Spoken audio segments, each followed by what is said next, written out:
This is the Hidden Killers podcast with Tony Brueski, featuring former FBI Special Agent and Chief of the Counterintelligence Behavioral Analysis Program, Robin Dreeke.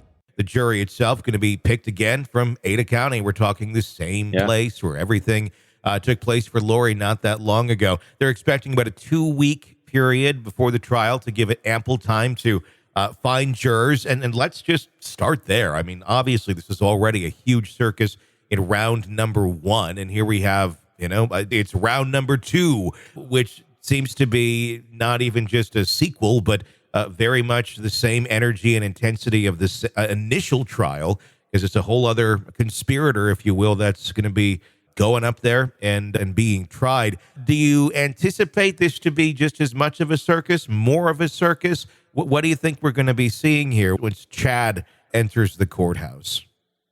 Well, if they allow media in there, I think it'll be more of a circus. I think what it'll cause a circus-like environment really depends on the defense and how if they start really making it all about placing all the blame on Lori, I think it can be very circus-like. Instead of trying to defend his actions, trying to place it all on her, I think that's going to be the real crux. And I think I'm really interested as to why death penalty for him and not her, because I think it makes it more compelling to save his life and using that tactic. I mean, I think he's got a high probability of not getting death on this one, just because, we don't know what we don't know, from what defense and prosecutors will put forth. But I think they're going to make him out to be the dupe. It's interesting because Lori, during her trial, they talked so much, and I want to get to the death penalty in a second, too. They talked so much about the fantastical nature of her belief systems and really made that the crux of the trial, and almost in an indirect, passive-aggressive way saying, yeah, she's crazy. Like, we can't say she's crazy. We can't release it as a defense, but she's kind of crazy, and this is what she believes. Do you think they're going to go down that same road with Chad, with the belief system and the fantastical extremeness of it, or more on the, I guess, more of a tactical, realistic, real life side of things, of where bodies were buried, where Chad was at what time, and how he could or could not have been part of the actual carrying out of these crimes? Yeah, I think it's pretty established, especially with the DNA that, again, we don't know, because her DNA was definitely linked to it. I think it's going to be easier to say that I think they're not going to go at he wasn't there, he wasn't present. It was just that he was manipulated by her. Mm-hmm. I mean, I think that's really the easier one, because his life seems to be, granted, it might be, I haven't read his books, but it might be more extreme than mainstream when it comes to his philosophy of religion and life. Mm-hmm. But it definitely wasn't to her extreme, as we're seeing. Yeah. At least it doesn't seem that way on the surface. And I think that might be it. I mean, she was definitely charismatic, and she was charismatic towards him, which guided him down a new path that kind of, sparked something that changed his behavior. That, I just see it as they're two different characters. And I think kind of fumbling for words on this one, but I just don't.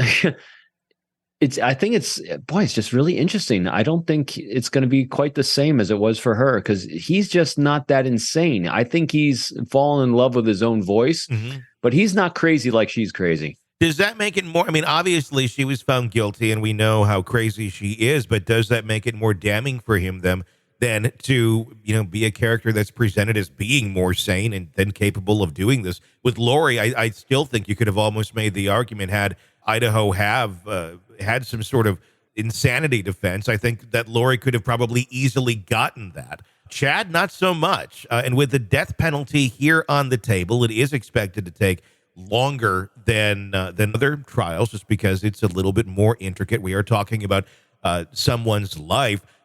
In any way, shape, or form, do you see any way where Chad is going to be able to argue his way out of this for either getting death off the table, a lesser sentence, or obviously their ultimate goal of trying to defend him, getting acquitted for these crimes? I definitely don't see it being acquitted. I don't know how the laws in Idaho work with yeah, with death penalty compared to life behind bars and all that. But I mean, he's definitely guilty. I don't say that loosely because, again, he hasn't been to trial yet. But I mean, he's tied to her and she was found guilty. So it'll really be interesting how the court system works it. If they don't get death, does he still stand his life behind bars? That's a big question in my mind, because that's an easier level to prove.